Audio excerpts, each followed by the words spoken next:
We are Sunday afternoon, Memorial Day. We've got gentlemen in the back. How's it going back there? Fantastic. Yeah? Got a nice breeze.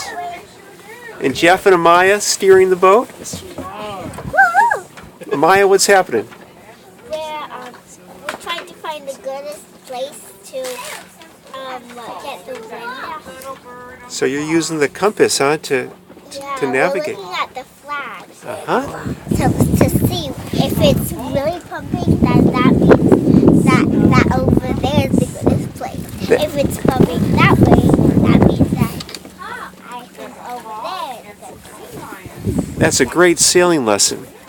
You're using the arrow to inform where the wind's coming from. It's kind of in between. I can't tell it. What do you think? Things are moving quickly. Happy Memorial Day, guys. Thank you. What's that? Okay, try